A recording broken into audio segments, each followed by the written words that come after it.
उसी के आगे हम कंटिन्यू करते हैं। जैसा कि पहले लेक्चर में हम जान गए थे कि रसायन मूलगति क्या होते हैं, अपक्रिया की दर के बारे में जान गए थे, उनको प्रभावित करने वाले कारकों के बारे में जान गए थे, उनमें कुछ एक साइन आया था प्लस माइनस, उसके बारे में जान गए थे कि उत्पाद की सांद्रता समय बढ़ने के साथ साथ बढ़ती है एवं रिएक्टेंट अर्थात क्रियाकारक की सांद्रता समय बढ़ने के साथ साथ घटती है। यहाँ तक हम अच्छे से जान गए, एक दो क्वेश्चन करके भी हम जान गए थे। तो हम उसी के आगे इस क्लास को कंटिन्यू करते हैं। तो इसमें कुछ पॉइंट हैं जिसको जानना बहुत ही जरूरी है। ये क्लास बहुत इंपॉर्टेंट है, पिछली क्लास में इंपॉर्टेंट थी क्योंकि ये जो 2-3 लेक्चर होंगे शुरुआत की, ये आपको न्यूमेरिकल बहुत ही ज़्यादा, यहाँ पर अगर 2-3 लेक्चर शुरुआत के, यानी कि एक तो कल वाला हो गया था, एक आज वाला, तो अगर आप इसको अच्छे से समझ जाएंगे ना तो आपको न्यूमेरिकल करने में प्रॉब्लम नहीं आने वाली है, इतना मैं गारंटी देता हूँ। तो फर्स्ट और सेकंड लेक्चर बहुत इंपॉर्टेंट है, इसको ध्यान से पढ़ना क्योंकि यही एक तरह समझ में जड़ है, जिसको अगर हम कहीं चूक कर गए, सही से नहीं समझे तो हमें न्यूमेरिकल करने में अर्थात अंकित प्रश्न जो है क्वेश्चन करने में प्रॉब्लम आएगी अगर यहाँ पर आप नहीं समझे तो हमें अच्छे से समझना है क्योंकि न्यूमेरिकल करना है, क्योंकि फिजिकल केमिस्ट्री जो है वो पूरा न्यूमेरिकल पर ही आधारित है। क्योंकि ये फिजिकल केमिस्ट्री समझ लो, हमें फिजिकल केमिस्ट्री आता है समझ लो हमें क्वेश्चन आना चाहिए, इसमें कोई थियोरेटिकल पार्ट ज़्यादा होता नहीं। तो हम स्टार्ट करते हैं आज का लेक्चर। तो इसमें कुछ पॉइंट हम आपको बता रहे हैं, जैसे कि एक होती है औसत अपक्रिया की दर। थर्ड पॉइंट हम बताते हैं औसत अपक्रिया की दर में हम आपको बताया था इस लेसन के अंतर्गत हम तात्क्षणिक अपक्रियाओं के बारे में जानेंगे ना। तो हम आपको ये भी बता दें कि लंबे समय अंतरालों के लिए हम डेल्टा का यूज करते हैं। क्या? डेल्टा। जैसे कि यहाँ पर लिखा है आर प्लस माइनस तो आप तो जानते ही हैं। तो delta C upon delta C T, यहाँ पर सी क्या है? सी है कंसंट्रेशन किसकी? प्रोडक्ट या फिर रिएक्टेंट की। ओके, ये होता है लंबे समय अंतराल के लिए अपक्रिया की दर। उसी प्रकार तात्क्षणिक अपक्रिया की दर के लिए R plus minus D C upon D T. अब यहाँ पर भी सी कंसंट्रेशन है रिएक्टेंट या प्रोडक्ट की।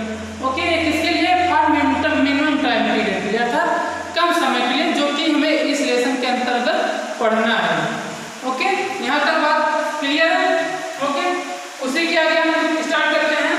ये दर की यूनिट, ये जब आप क्वेश्चन करेंगे लास्ट में जो एक शब्द लिखा जाता है, आप दर की यूनिट पूछा भी जाता है।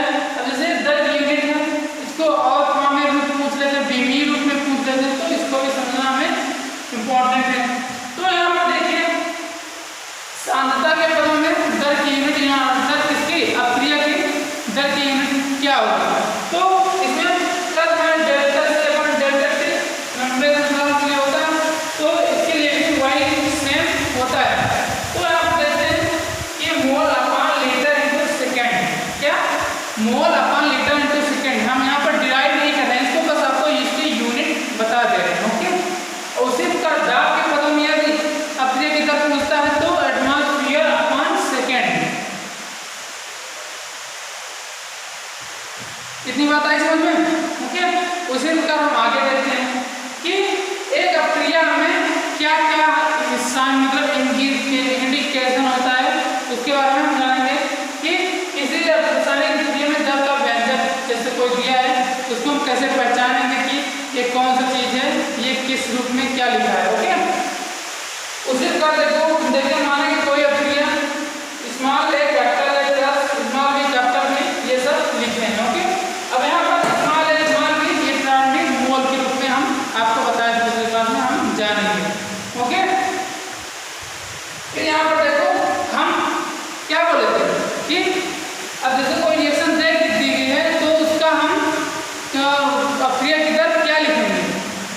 तो यहाँ पर मैं आपको बताया था इस बात में कि यहाँ पर जो यहाँ मोल रूप में लिखा गया वो बटे के रूप में आता है। अगर यहाँ पर 1/a होता तो यहाँ पर केवल a लिखा था, जैसे हम आपको पिछली क्लास में बता दिए थे। तो इसमें कुछ बताने की तो है नहीं कि r बराबर -1/a। अब यहाँ पर माइनस और प्लस तो आप जान ही रहे हैं क्या इंडिकेट कर रहा है, तो इसमें कुछ बताने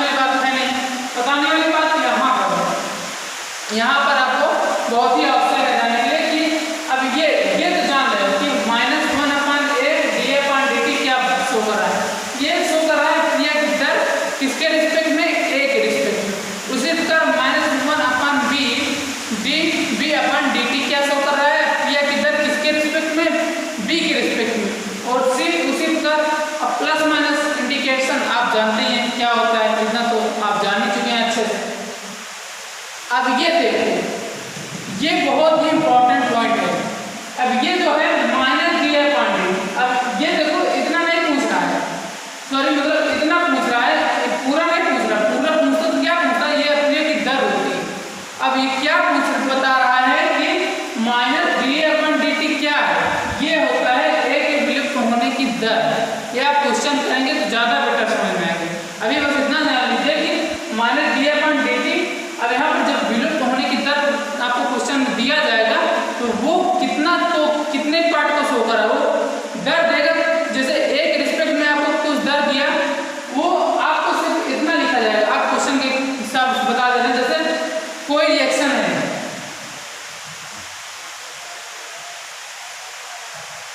ओके, तो यहाँ पर शुरुआत में इसका हम ए के विलुप्त होने की दर आपको दे रहे हैं, दर बराबर 0.06, ओके, इतना हम आपको विलुप्त होने की दर दे रहे हैं।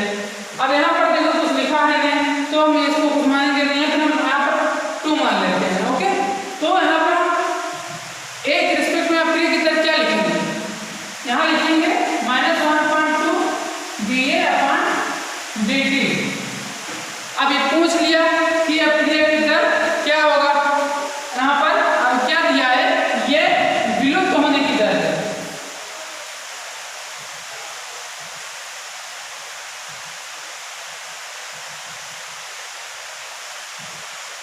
ये क्या दिया रहा है, 0.06 या फिर 5 या फिर 10, कुछ भी दिया जा सकता है। यहाँ पर दिया है विलुप्त होने की दर 0.06। तो यहाँ पर अब क्या विलुप्त होने की दर, यहाँ पर ये है, ओके, ये पूरा नहीं दिया है, केवल माइनस डी अपॉन dt दिया है। तो हम इतना उठाकर -1.2 किसके स्थान पर, माइनस डी अपॉन dt के स्थान पर हम लिख देंगे, ओके। तो यहाँ पर क्या दे रहा है 0.06, तो क्या आ जाएगा, यही हमारा आंसर हो जाएगा। इसी प्रकार अगर b के रिस्पेक्ट में पूछता तो यहाँ पर b के रूप में ये दिया रहता है यहाँ पर। अब यहाँ से हम b का भी क्रिया की दर निकाल सकते हैं। तो यहाँ पर क्रिया की दर क्या होगी, यहाँ पर शुरुआत में तो a था, यहाँ पर 0 था, a माइनस 2x, यहाँ पर x ही रहेगा। तो यहाँ पर हम क्रिया की दर यहाँ क्या लिख सकते हैं, 8 बराबर प्लस dB अपॉन dt। तो प्लस dB अपॉन dt, यहाँ पर क्रिया की दर इससे निकल जाएगी, तो यहाँ पर विलुप्त होने की दर भी निकाल सकते हैं किसके रिस्पेक्ट में। अब देखो यहाँ पर एक विलुप्त होने की दर दिया था, लेकिन b के विलुप्त होने की दर नहीं दिया, तो हम इससे b के विलुप्त होने की दर भी हम ज्ञात करेंगे, ओके, सॉरी मतलब निर्माण की दर, यहाँ पर b के निर्माण की दर हम जान गए। उसी प्रकार देखो minus dB upon dt, b के विलुप्त होने की दर, यहाँ पर b कब दिया रहेगा, ये चूंकि यहाँ पर देखो रिएक्टेंट है, तो b जो है यहाँ पर माइनस के रूप में रहेगा। यहाँ पर हम रिएक्शन इसके अनुसार ना समझना कि इसको हम बता रहे हैं इसके अनुसार, ओके। ये सारी प्रक्रिया इस रिएक्शन के अनुसार, ये तो आपको समझाने के लिए कि माइनस डी अपॉन dt क्या होता है उसके बारे में, ओके। हम नेक्स्ट लेक्चर में आपको क्वेश्चन के द्वारा अच्छा समझाएंगे ये सब क्या होते हैं। उसी प्रकार देखो प्लस dc अपॉन dt, अब ये इसके respect plus dc upon dt जो है विलुप्त होने की दर, सॉरी मतलब c के निर्माण की दर। यहाँ विलुप्त क्या होता है, रिएक्टेंट होता है, और c यहाँ पर निर्माण हो रहा है, ये प्रोडक्ट के रूप में c और d प्रोडक्ट के रूप में अर्थात निर्माण होने की दर। तो plus dc upon dt, c के निर्माण की दर प्लस d अपॉन dt, ये होता है d के निर्माण की दर, ओके। यहाँ तक समझ में आएगा। फिर एक नोट दे दो, यहाँ पर होता है सभी प्रकार के दर का न्यूमेरिकल आंसर पॉजिटिव लिखा जाएगा। यहाँ पर जब आप माइनस डी अपॉन dt लिख ही देंगे तो माइनस ऑटोमेटिक माइनस प्लस हट जाएगा। तो हम कह सकते हैं कि सभी प्रकार के दर का न्यूमेरिकल आंसर पॉजिटिव आएगा। यहाँ तक आपको समझने में प्रॉब्लम नहीं होनी चाहिए। अब इससे भी ज़्यादा अच्छे समझाएंगे हम आपको थर्ड लेक्चर दूसरी बातें बताएंगे फर्स्ट या सेकंड लेक्चर में, आप क्वेश्चन के द्वारा समझेंगे। लेकिन ये दो लेक्चर बहुत इंपॉर्टेंट है, इनको समझ गए तो आप समझ लीजिए क्वेश्चन सॉल्व कर लेंगे आज। ओके ठीक है, यहाँ तक अच्छे से रीडिंग करिए, फिर थर्ड लेक्चर